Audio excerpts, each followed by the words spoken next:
welcome back to my channel. It's your girl tramsue here, and I'm back again with another video for you guys. So in today's video, we're gonna talk about how to travel while studying abroad with little to no moolah, okay? So previously I did a video on what I spent pre-departure and then my first 2 to 4 weeks here.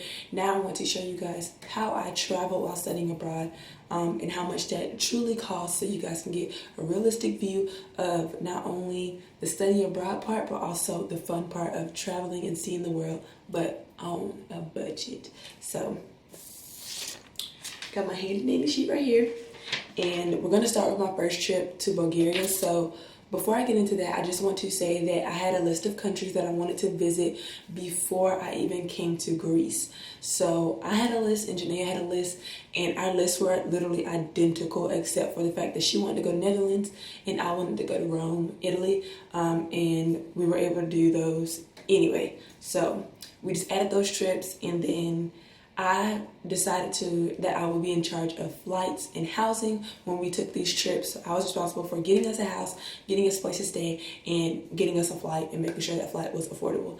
And Janae's job was doing the food and doing all the activities and excursions that she thought would be fun, or that I thought would be fun, and making sure that they were in tune with our days and in tune with our traveling. So just to briefly say that, like, I am not in charge of activities, so I will be just showing you guys how much each category spent and then how much the overall trip was. So if you do decide to study abroad or even travel to these, countries, you'll have a rough estimate of how I spent. And if you want to live how I was living during those days, then highly recommend. And also I leave all the Airbnbs that we stayed at in all those countries, so you guys can go check those out for yourself, just in case you ever do visit that country. So hope that helps. So like I said, we're going to start with Bulgaria. So Bulgaria was our one of the countries that we did visit, and the flight was $126.94, so that's not bad at all. We actually found a cheaper flight before we got here. We just didn't pay for it because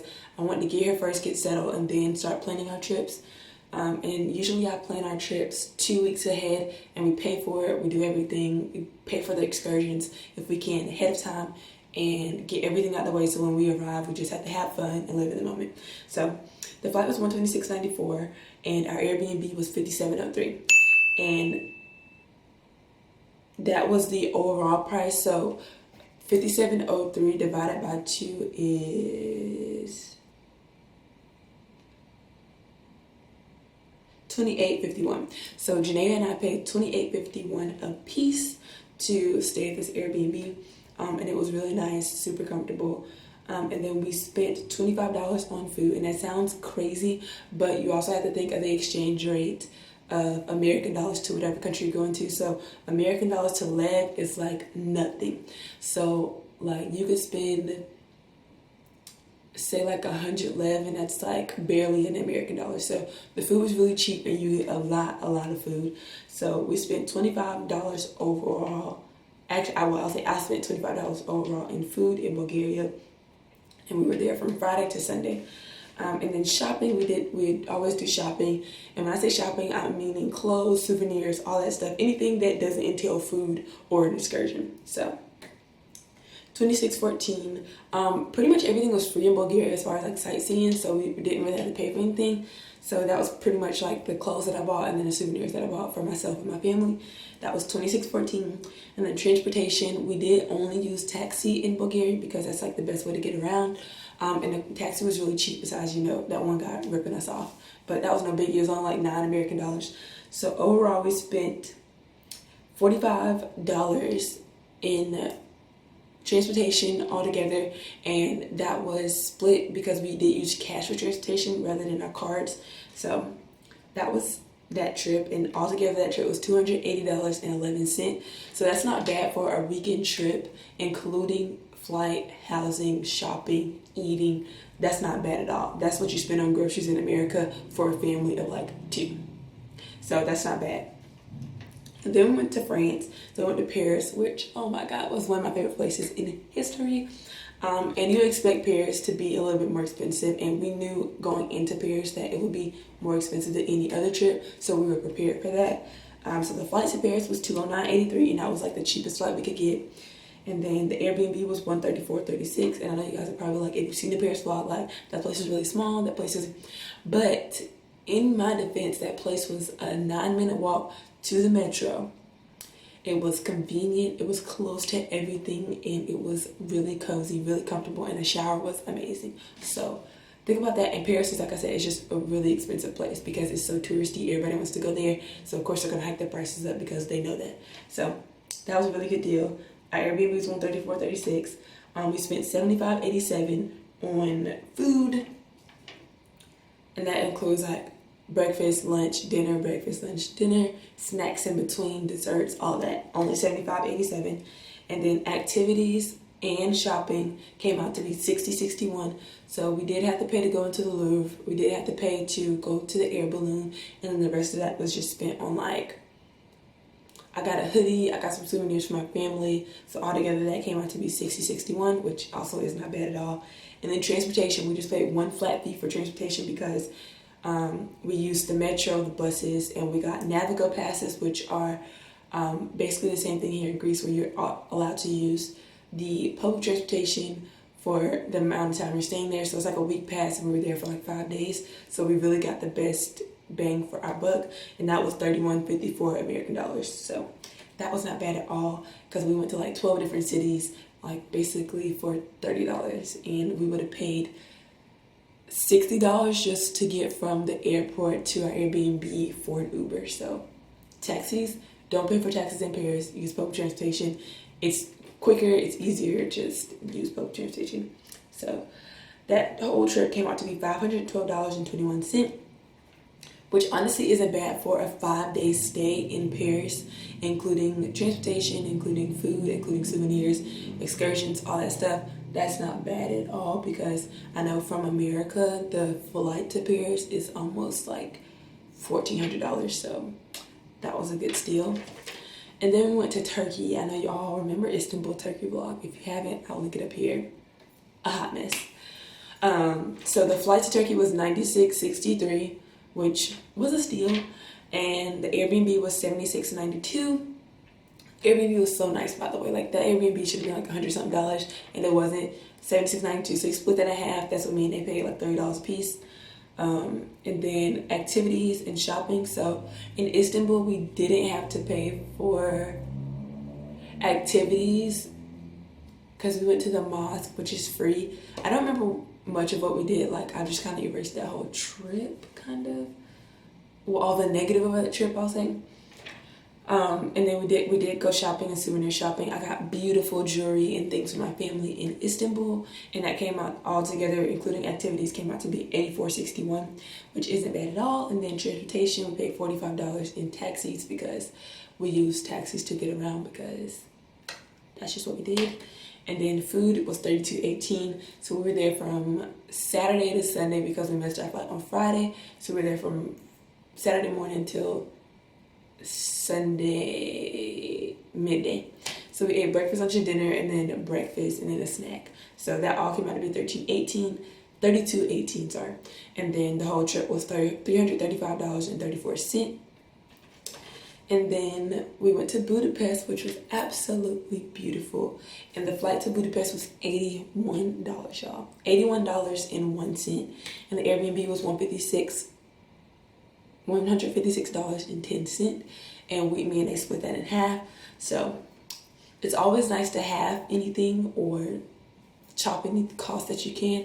So if you know a group of friends, like 3 or 4, you guys could have easily paid like $20-something, $30-something a piece for this Airbnb. It was just the 2 of us though. So, and then activities and shopping in Budapest. We did go on a cruise, and we did go to the Museum of Selfies and Sweets. And then of course we got souvenirs for ourselves and our family, and so that came out to be $29.15. And then for transportation, we used taxis as well, which came out to be $41.13. And then for food, we spent $45.45. So altogether, that trip came out to be $352.84. And we still have 3 more trips to go. So I can't include those trips because the pricing isn't like finished yet. But overall, you can get a gist of like the breakdown of how much you could be spending. And one thing that I do for our trips is at the beginning of our stay in Greece, I went ahead and planned out which weekends we would be going where, and then I set up alerts for all those flights.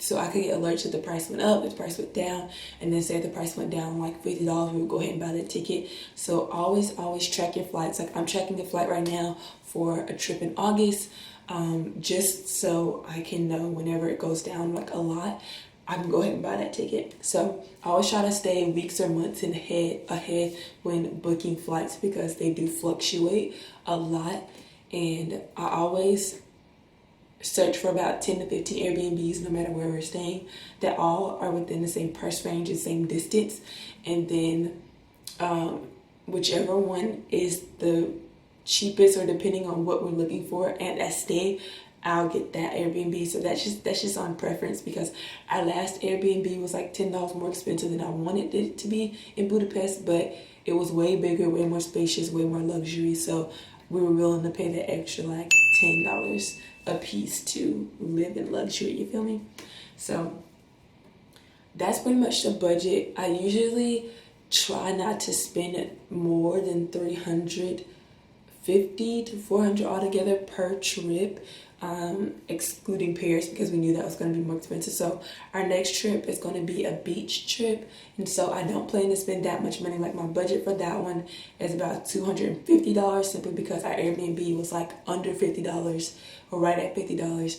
The flight was like $100, and then I know we won't be doing much besides eating and laying on the beach, and that's free to lay on the beach, and to eat will actually be really cheap because they're in euros as well, the country we're going to, so that shouldn't be any problem. But try to preset a budget for yourself for every single trip, and if you do go over that budget, like that's okay, but make sure you're compensating for that on the next trip. So like if you know you spent $30 more on the last trip, like don't get that extra souvenir for your second cousin removed, like if they really don't need it, you know what I mean? Like cut costs where you can. So like for example, I don't buy bottled water here, I just drink out of the faucet, and that saves me like almost $5 each grocery trip, well €5, so which is like $7 for a pack of water because I just drink out the faucet. So like little things like that you can just cut cost on, and then just make sure wherever you do want to go, make sure you know the conversions and how much you need or want to spend, and try to go under that so you have money for like the next trip or whatever the case may be. So when I started traveling, I did have a travel credit card, and that really helped because anytime I spend money on travel, whether it's taxi, whether it's Airbnb, whether it's a flight, I get points back. So say if I spend $230 on a flight, I get 23,000 points back to use to turn into cash. So like I just made a payment on my credit card, which was like almost $250 just from money I've spent previously from taxis and flights. And so that comes, well not renews, but it reloads every month. So as I'm spending money, I'm gaining money. So it kind of, I don't want to say erases the money I've spent, but it pays, it's kind of paying for itself. So I have the Bank of America Travel Rewards card. So if you want to look into that card before you study abroad, please do. Just know that it does have a $1,000 limit, no matter what your credit score is, no matter what you're doing. Like it does not go up, it does not go down. So be mindful of that because I feel like that is kind of a limitation. It keeps me in check to not spend more than $1,000 a month, which is easy to do when you're living abroad and kind of like living on your own because life is expensive. But it keeps me in check because it's just like I budget way better because I know I have a $1,000 limit than I would at a $2,000 limit or a $1,500 limit. So that's that on that, and I hope I covered everything.